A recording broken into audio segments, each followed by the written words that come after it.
Hello, Business 630 students. This is Professor Hassey. This is our introduction video to week number 6, September 27 through October 3rd. Our graded work or assessment work this week is to do case number 3, which will be posted on Monday, September 27th. It's a case that involves taking the case number 2 that you've just completed or have to finish or will be finishing tonight, Sunday, September 26th, and taking that case and then doing the risk analysis, the scenario and sensitivity analysis, and then commenting on your findings. So that is case number 3, and that'll get you all prepared for the electrics case and finishing that work. So this week, once we get that done, and we're going to answer some more questions or go over some issues of the checklist of the electrics case. Hope you had a chance to see my review video of that case. And then we're going to talk about financial statement analysis and forecasting, chapters 3 and 12. Once we've decided to invest in assets, how can we assess the financial position of a firm? How's it doing compared to past performances within the company or compared to the competition, the industry? We'll be looking at chapter 3 in that regard. And then talking about financial forecasting into the future. Where are we going to spend our next resources on? Which assets? How much money do we need to raise internally or externally to get those assets? That's what chapter 12 is, more particularly the percent of sales method of financial forecasting. We're going to look at some articles in the next week to discuss in our lecture next week 7. And next week, we'll talk about chapter 22, valuation and mergers. So we're winding down, only 3 weeks left of our course. This week is an important addition to the course where we're finishing up our studies of capital budgeting with case number 3, and then also talking about financial statement forecasting and analysis. As a prep for that discussion, let's take a look at this video.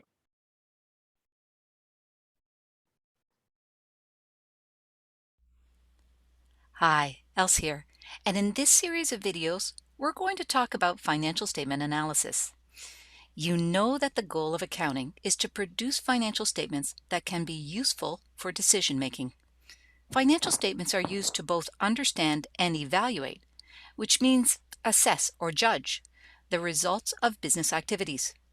For instance, the managers of a business use financial statements to review past performance and make decisions about the future. Creditors, such as banks, use the financial statements to assess a business to make decisions with regards to loans. Shareholders, who are really the owners of any business, assess the financial statements to make decisions about future investments. Every single stakeholder who has to make resource allocation decisions, that's decisions about, you guessed it, money, use the financial statements to make informed decisions, but they can only do that if they analyze the financial statements in a systematic way. That means organized or orderly. Generally, in accounting courses, you're taught specific financial statement accounts in isolation. For instance, you might learn about accounts receivable and the allowance for doubtful accounts, but it's separate from the business decisions that might be impacted by those balances. The problem with that is you can only understand and evaluate a business when you look at the financial statements as a whole. That's why in this series of videos, I'm going to introduce you to vertical and horizontal analysis, as well as some important financial statement ratios. By combining your understanding of the different accounts with tools to analyze financial statements as a whole, you'll gain a deeper understanding of a business's financial position and their performance. This allows you to assess the past and make decisions about the future. So, what's needed to perform an analysis of the financial statements? Well, first, you need comparative financial statements for the business. Note that the word comparative means that the business is providing both the current year's statements as well as prior year's statements, sometimes as many as 4 prior years. This will allow stakeholders to compare the financial position and performance over time. So, what are the 2 main types of analysis you'll complete? 1, you can perform horizontal analysis. Horizontal analysis calculates the trend between one year and the next. It allows you to see the important changes that have occurred over time. For instance, Comparing inventory balances over time allows a business to see if its inventory levels are increasing, decreasing, or similar to prior years. Knowing that, however, isn't enough. You also need to compare that information to the change in sales over time.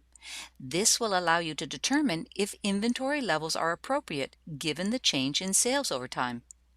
If inventory levels are increasing from one year to the next, but sales have not changed, or worse, they've actually declined, it might indicate that the business is not controlling their inventory purchases.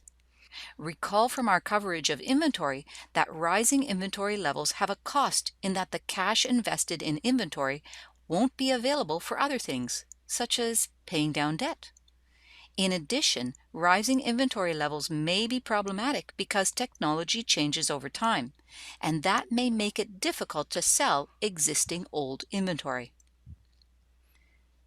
You can also perform vertical analysis. Vertical analysis shows the relationship between different items on the same financial statements. For instance, you might calculate current assets as a percentage of total assets on the balance sheet. This shows the contribution that current assets make to the overall asset position of the business. If you compare this percentage between 2 years, you can then see if the business has increased or decreased their current asset position. Vertical analysis is also called trend analysis because you are comparing different years to see if there is a trend, increasing or decreasing.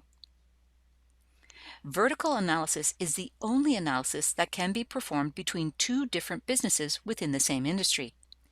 Even if the businesses are different sizes, the use of percentages will allow you to compare them because it removes the factor of size. When vertical analysis is used to compare two businesses, it's called common size analysis. Often students find horizontal analysis easier to understand. So, in the next video, I'll start by introducing horizontal analysis. Okay, so we're off and running with financial statement analysis. In addition to that, we'll be talking about forecasting financial requirements using the percent of sales method from Chapter 12, both key disciplines to use in strategic decision making for a firm. Again, I will be also going over in my lecture video, which will be posted on Tuesday of this week, any questions outstanding that some of you may address to me in regards to the electric case, which I also will be talking about and making myself available during our student hours on Monday evening. I think one of the key points of the electric case some of us are having difficulties with is the warranty cost calculation. And I urge you to review the review video that I talked about, but also think about discounted cash flow and determining the value of something today when you're receiving money, or in this case, expensing money in the future. Okay, everybody, have a great rest of the weekend. Don't forget to post your case number 2, and I'll see you in my lecture video on Tuesday. And if any of you are going to stop by my student hours on Monday evening. Thanks, everybody. See you then. Bye-bye.